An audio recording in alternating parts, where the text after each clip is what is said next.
یہ نوجوان دوست میری بات لکھ لیں، پریشان لوگ میری بات لکھ لیں، جن کے پاس قوت فیصلہ نہیں وہ اس بات کو لکھ لیں۔ حضرت عبداللہ ابن عباس فرماتے ہیں میرے نبی پاک علیہ السلام نے مجھ سے فرمایا تھا، عبداللہ سن، اگر ساری دنیا مل کے تیرا کوئی نفع کرنا چاہے کر نہیں سکتی جب تک میرے رب کی رضا نہ ہو، اور فرمایا ساری دنیا مل کے تیرا کچھ بگاڑنا چاہے تو عبداللہ بگاڑ نہیں سکتی جب تک رب کریم کی حکمت کا تقاضا نہ ہو۔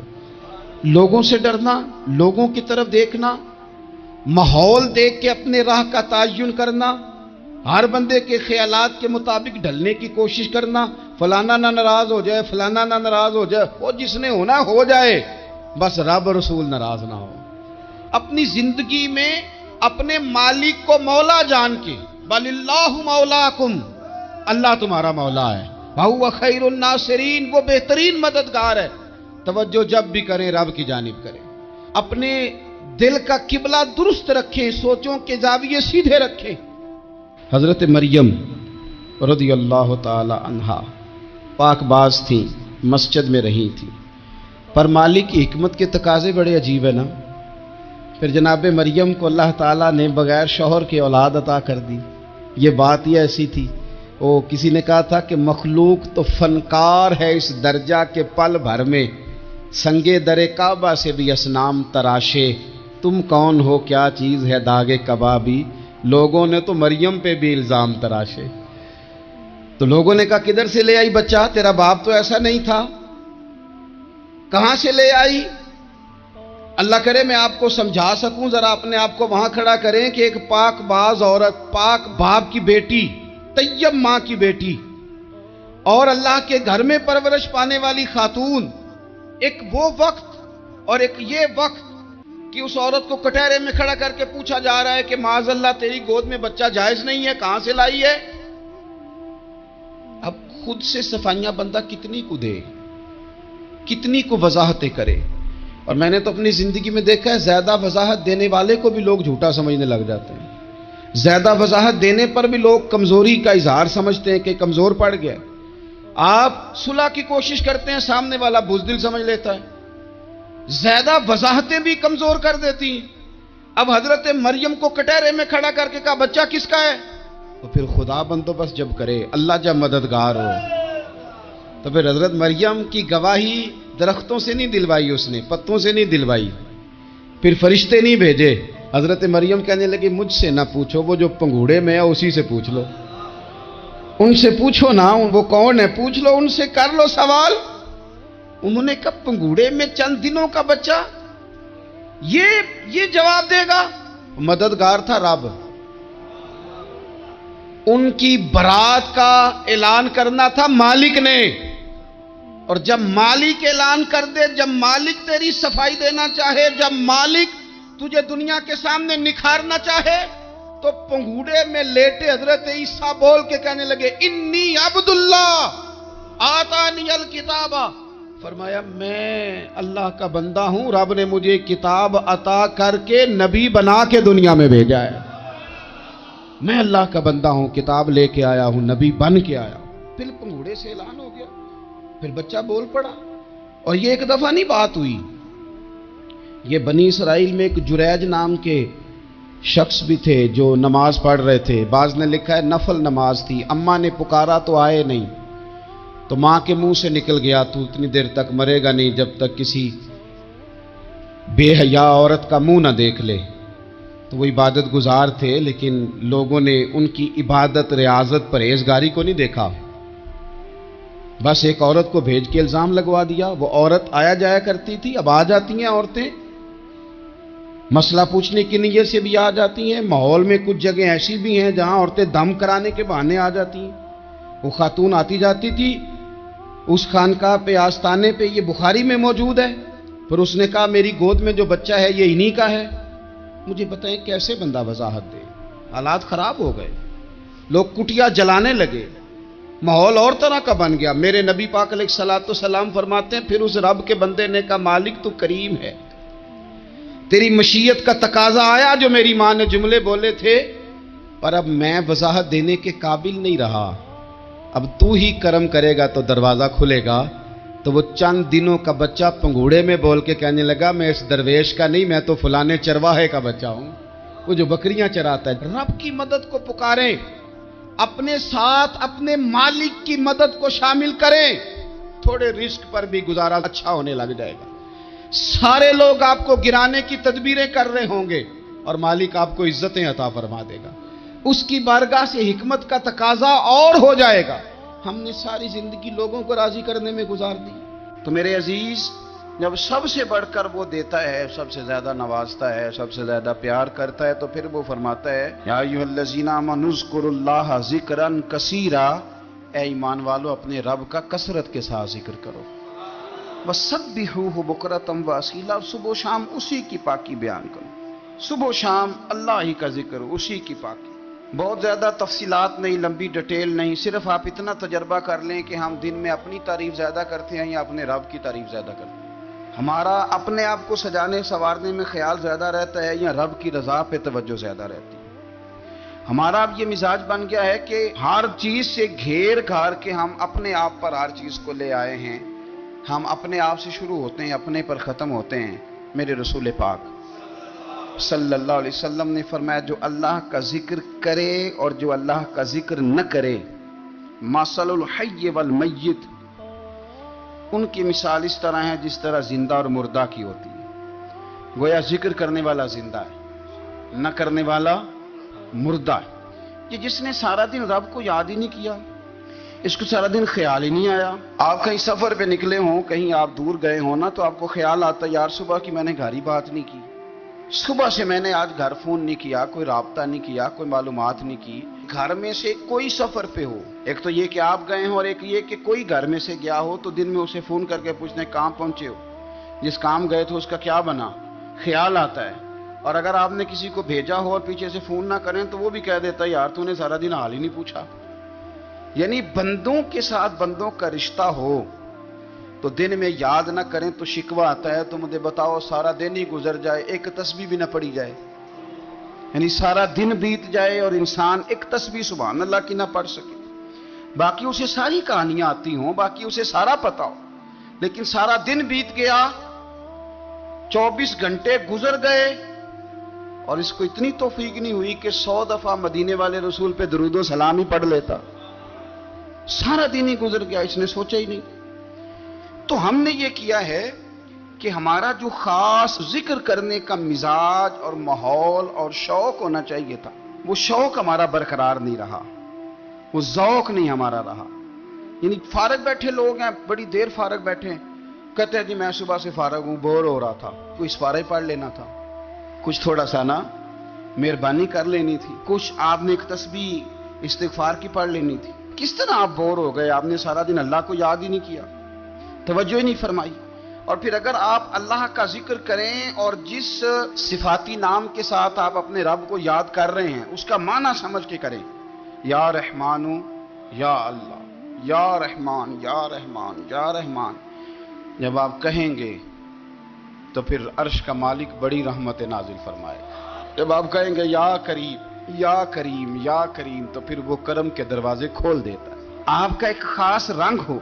میرے نبی پاک صلی اللہ تعالی علیہ وسلم نے ارشاد فرمایا کہ تم نہ دنیا میں رہ کے مجھ پہ درود و سلام پڑھو، فرمایا قیامت میں جب تمہارا دشوار گزار گھاٹیوں سے گزر ہوگا نا، یہاں تم بیٹھو گے سوگ کے ساتھ درود پڑھو گے، لیکن فرمایا قیامت والے دن جب تمہیں دشوار گزار اور سخت راستوں سے گزرنا پڑے گا نا، تو دنیا میں سوگ کے ساتھ پڑا ہوا درود و سلام وہاں تمہارے لیے نور بن جائے گا، اور تمہیں رستہ دکھائے گا تمہارا درود و سلام، تمہیں ذوق دلائے گا۔ اور میں نے ایسے لوگ بھی دیکھے دین کے لیے وقت گزارا، لیکن جب بڑھاپے میں دانت کام نہ کرتے تھے تو وقت کے مفتیوں کو بھی مسجدوں کی کمیٹیوں نے کہہ دیا اب آپ کی سمجھ نہیں آتی، ہم نے خطیب کو یور رکھنا ہے، نہ دیکھو دنیا کی طرف، دنیا رلا دیتی ہے، نہ راضی کرو بندوں کو، بندے تھکا دیتے ہیں، نہ پیچھے بھاگو ہر وقت دنیا داروں کے، یہ انسان کو کمزور کر دیتے ہیں، وہ تو کریم ہی بڑا ہے، 2 آنسو زمین پر بعد میں گرتے ہیں، بندے کے گناہ سارے پہلے معاف فرما دیتا ہے۔ اللہ کی مدد کا حصول اپنے مالک کی مدد کی طرف بڑھنا. آپ کو بدر کی جنگ بھی یہی درس دے گی، آپ کو احد کا میدان بھی یہی سبق دے گا، فتح مکہ بھی یہی سبق دے گا. میرے دوستو، جب رب مدد فرمائے، جب اللہ مددگار بنے. دوستوں سے ایک بات اکثر کرتا ہوں، میں کہتا ہوں کہ جتنے درد سے آپ امیر کو اپنی کہانی سناتے ہیں نا، اور جس طرح آپ کے آنسو بات کرنے سے پہلے گر جاتے ہیں کہ غریب ہیں، بچیاں ہیں، کاروبار نہیں، او میرے سنگیو، اس سے آدھے آنسو اپنے رب کی بارگاہ میں بکھیرو، اس کے حضور عرض گزار ہو جاؤ، اس سے طلب کرو. ایک وقت انسان پر زندگی میں ایسا آتا ہے کہ اسے یوں محسوس ہوتا ہے کہ میرا سایہ بھی ذرا سا پیچھے ہٹ گیا ہے.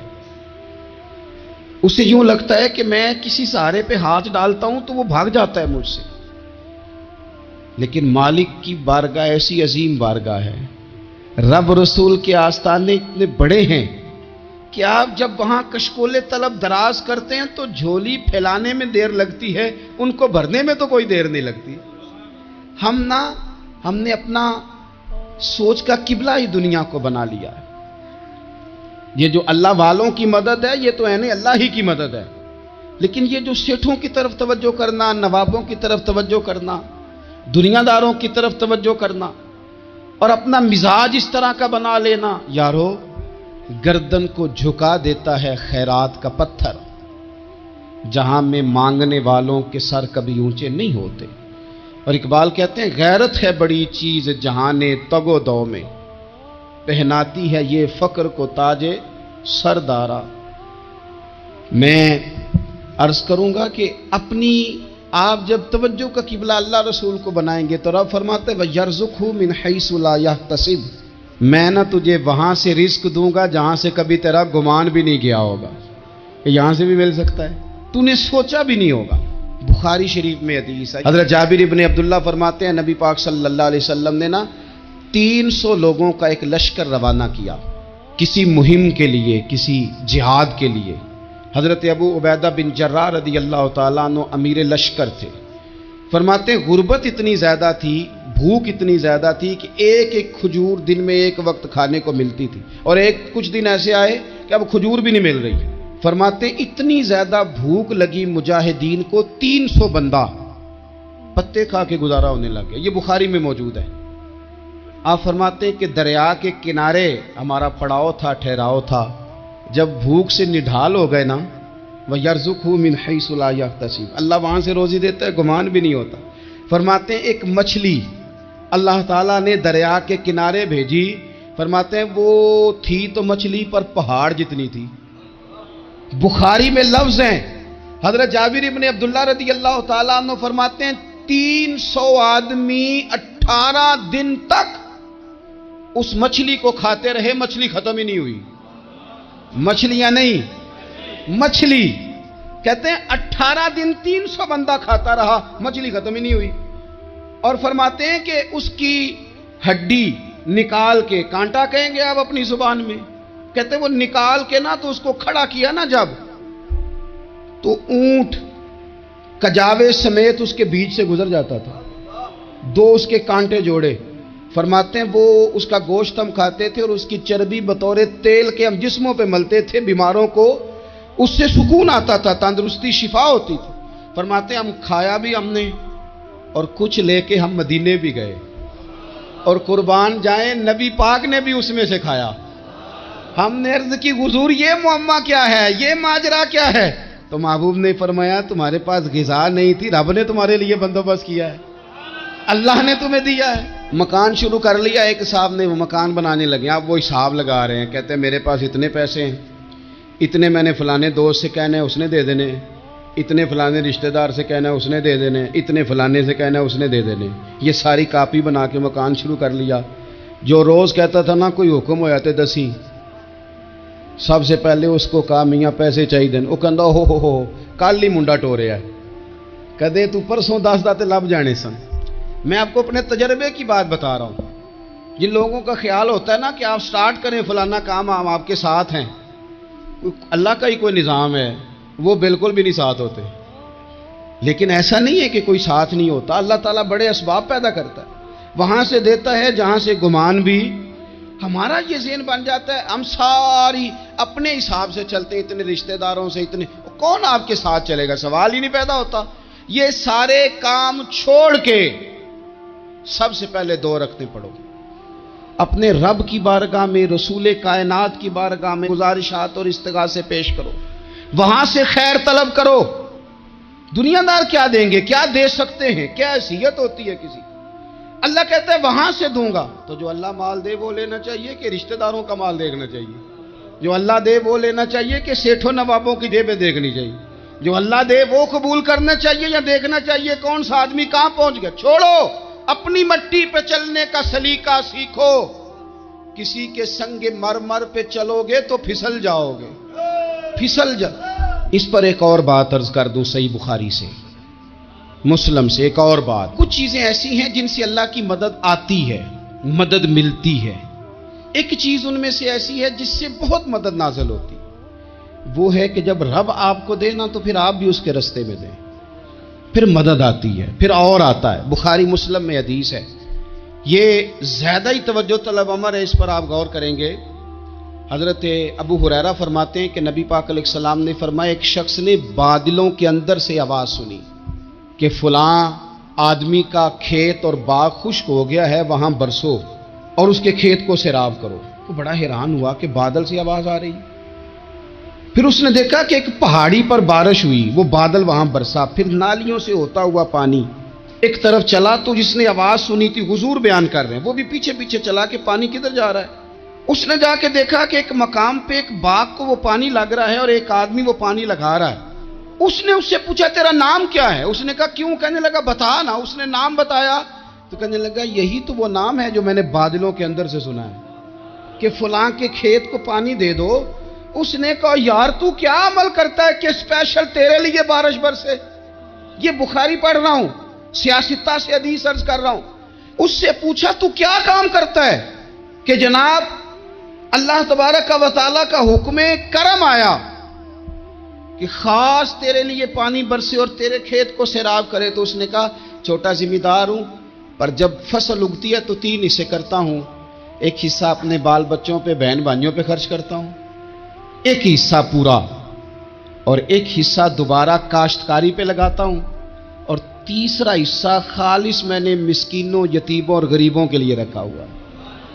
وہ جو تیسرا حصہ، اللہ کرے آپ سمجھیں، وہ رب کے بندوں پہ تیسرا حصہ خرچ کرتا ہے نا، تو کریم مالک نے فرمایا جہاں سے غریب کا حصہ جاتا ہے وہ کھیت خشک نہیں رہنا چاہیے، وہ جہاں سے مسکین روٹی کھاتے ہیں وہ خشک نہ رہے، جہاں سے یتیموں کو کچھ آتا ہے کہیں اس کی فصل رہ نہ جائے۔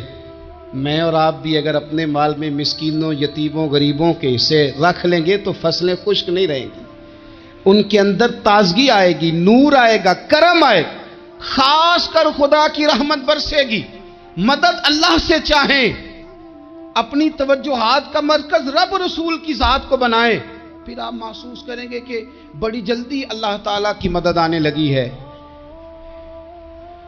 کبھی آپ صرف کہہ دیں نا میرا رب میرے ساتھ ہے، اس لفظ میں اتنی طاقت ہے کہ دشمن ویسے زہر ہو جاتا ہے۔ زندگی میں کسی سے بھی لڑائی ہو تو اچھی طرح سوچ لیں کہ اللہ اس طرف ہے یا اس طرف ہے۔ اگر آپ زیادتی پہ ہیں تو پھر رب مظلوم کی جانب ہے۔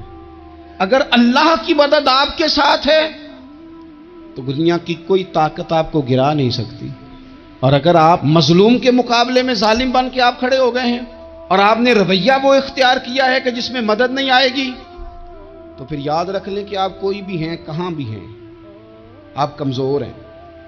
طاقتور تھے ابتدائے اسلام میں، ظاہری طاقت تھی کفار مکہ کے پاس، وہ ڈنڈوں سے مارتے تھے غریبوں کو، ان کے ہاتھوں میں ڈنڈے تھے، پر خدائی طاقت ان مظلوموں کے ساتھ تھی۔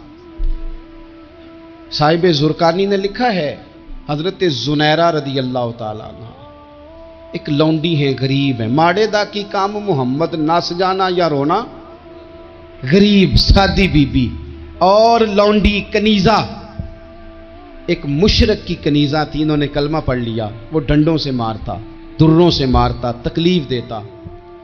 حضرت زنیرہ رضی اللہ تعالیٰ عنہ کو اتنا مارا، اتنا مارا۔ اب آپ ایک اور پہلو پر بھی غور کریں، مار بھی پڑ رہی ہے پر خدا ادھر ہی ہے، اللہ کی مدد ادھر ہی ہے۔ رب کہتا ہے کہ پہلے تو صبر کرنا، ان اللہ مع الصابرین، تو صبر کرے گا تو پھر رب کی معیت ملے گی، ذرا ٹھہرنا، تو تھوڑا ڈٹنا۔ ان الذین قالوا ربنا اللہ ثم استقاموا تتنزل علیہم الملائکہ، تو کہے اللہ میرا رب ہے، پھر تو پہلے ڈٹ، پہلے تو نے ڈٹنا ہے۔ ثم استقاموا، جو ڈٹ گیا، تتنزل علیہم الملائکہ، ڈٹنے والے کے لیے مدد آتی، پہلے تھوڑا ٹھہرنا پڑتا ہے، پہلے تھوڑا صبر کرنا پڑتا ہے، حوصلہ کرنا پڑتا، اس کے بعد مدد آتی۔ مار پڑ رہی ہے، مارا جا رہا ہے، حضرت زنیرہ کو ان کا مالک جو ہے ظاہری آقا وہ مار رہا ہے، یہ کنیزہ ہے، اتنا مارا ان کی بینائی چلی گئی، نظر آنا بند ہو گیا۔ ابو جہل آیا اور کہنے لگا زنیرہ دیکھا نا ہمارے بت تیری آنکھیں لے گئے، معاذ اللہ، لات و منات ہمارے بتوں نے تجھے اندھا کر دیا۔ اب ایسا نہیں ہے کہ بی بی روتی جا رہی ہے، مایوسی معاذ اللہ، پریشانی، غریبی بڑی ہے، پوچھنے والا کوئی نہیں، یہ باتیں نہیں۔ کیا جملے ہیں خاتون کے، کیا لفظ ہیں۔ ابو جہل نے تنزیہ کہا معاذ اللہ، کہنے لگا دیکھا نا ہمارے بتوں نے تجھے اندھا کر دیا۔ تو جناب زنیرہ آنکھوں کی بینائی گئی ہے، رات کو گئی ہے، دکھ ابھی تازہ ہے، لیکن اللہ پہ جو توکل ہے، اپنے مالک سے جو رشتہ ہے وہ اتنا مضبوط ہے، اتنا طاقتور ہے، اس میں اتنی گہرائی ہے کہ حضرت زنیرہ بول کے نا اتنی قوت سے بولی، اتنی طاقت سے بولی کہ پورے کفر پر لرزہ طاری ہو گیا۔ فرمانے لگی تمہارے بتوں کی کیا اوقات ہے کہ وہ میری بینائی لے جائیں، یہ میری رب کی حکمت کا تقاضا ہے۔ جب تک اس نے چاہا زنیرہ دیکھتی رہی، اور جب اس نے چاہا زنیرہ کی آنکھوں کی بینائی چلی گئی، اور اگر وہ چاہے گا نا تو بینائی واپس بھی کر دے گا۔ اگر ہو ذوق یقین پیدا تو کٹ جاتی ہیں زنجیریں، اگر وہ چاہے گا تو بینائی آ بھی جائے گی۔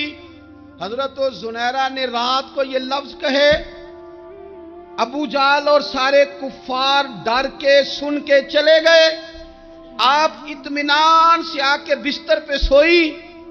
جب سویرے اٹھی تو اللہ نے آنکھوں کی روشنی واپس کر دی تھی، آنکھوں کی۔ اب چھڑی پکڑی ہے، بازاروں میں گھومتی ہے، کہتی ہیں بلاؤ کدھر ہے تمہارے لات و منات، دیکھو میرے رب نے روشنی واپس کر دی، آ کر میرے ساتھ ادھر آ، ستمگر ہنر آزمائیں، تو تیر آزما ہم جگر آزمائیں۔ بیمار لوگوں یاد رکھو، کہہ دیا ڈاکٹر نے کہ تو بڑا بیمار ہے، تو بڑا کمزور ہے، یہ ہو گیا وہ ہو گیا، تو ڈاکٹر اپنے علم کے مطابق بات کر رہا ہے، ہوگا تو وہ جو میرا رب چاہے گا۔ کمزور ہو جانا، پریشان ہو جانا، تکلیف میں آ جانا، پتہ نہیں بات ہو گئی ہے تو جانے کیا ہو جائے گا۔ اپنی زندگی کے اندر اپنے رب سے رشتہ مضبوط کریں، رسول کائنات سے رشتہ مضبوط کریں، اللہ والوں سے رشتہ مضبوط کریں۔ حضرت زنیرہ نے پیغام دیا کہ زندگی میں جو جینا چاہتے ہیں تو وہ رب کا نام لے کے جی سکتے ہیں، جو اپنی زندگی میں خوشیاں دیکھنا چاہتے ہیں تو رسول اللہ کے نام پر خوشیاں دیکھی جا سکتی ہیں۔ توکل کی بنیاد پر بندہ خوشیاں لے سکتا ہے، اور اگر انسان میں توکل نہیں ہے تو پھر وہ اس کالے جادو سے بھی ڈر رہا ہے، وہ نیلے سے بھی ڈر رہا ہے، وہ پیلے سے بھی ڈر رہا ہے، وہ فلانے سے بھی ڈر رہا ہے، وہ میرے خلاف فلانا رشتہ دار سازش کر رہا ہے تو ڈر رہا ہے، فلانا میرے بارے میں یہ کر رہا ہے تو ڈر رہا ہے، وہ پتہ نہیں دنیا ادھر ہو جائے گی تو کیا ہو جائے گا، اٹھ باندھ کمر کیوں ڈرتا ہے، پھر دیکھ خدا کیا کرتا ہے۔ تو اس ساری گفتگو کا نچوڑ آپ کو یہ عرض کیا ہے، سب سے پہلے تو یہ کہ میدانوں میں مدد بھی اللہ کی، رزق میں مدد بھی اللہ کی، فصلیں خشک ہوں تو مدد پھر بھی اللہ کرے، تو پھر ساری مدد، اور اگر انسان بیمار ہو تو پھر بھی مدد اللہ کی۔ تو اپنے اللہ کی جانب توجہ کو بڑھائیں، آپ اللہ سے مدد کے سوالی بنیں۔ ترمذی کی ایک حدیث ہے، میں آپ کو زندگی کا تجربہ بتاتا ہوں کہ جب میں بڑا پریشان ہوتا ہوں تو یہ والی روایت کھول لیتا ہوں، مزہ دیتی ہے۔ میرے نبی پاک علیہ السلام نے فرمایا اپنے دکھ سیٹھوں نوابوں کو نہ کہنا، مالداروں کا نہ کہنا، ورنہ اللہ تمہیں کبھی غنی نہیں کرے گا۔ فرمایا اپنے دکھ اپنے رب کی بارگاہ میں عرض کرنا، جلدی کرے یا دیر سے کرے اللہ تمہیں لوگوں سے بے نیاز کر دے گا۔ اللہ تمہیں غنی کر دے گا. رات کو بیٹھو نا اس کی بارگاہ میں, اسے دکھڑے سناؤ, چھوٹی چھوٹی باتیں. حضور نے فرمایا نمک بھی مانگو تو رب سے مانگو. چھوٹی چھوٹی بات سے شروع کرو نا. جب بندہ شروع کرتا ہے نا چھوٹی چھوٹی چیزیں تو بڑی ساری چیزیں یہ اس طرح ہوتا ہے جیسے بندہ رب سے گفتگو کر رہا ہے. مالک مجھے یہ چاہیے, مالک میں یہاں کمزور ہوں, اللہ میں یہاں پریشان ہوں. آپ یہ کر کے تو دیکھیں, لمبی لمبی دعائیں مانگ کے تو دیکھیں, اس کے حضور جوڑ کے تو دیکھیں. آپ دیکھیں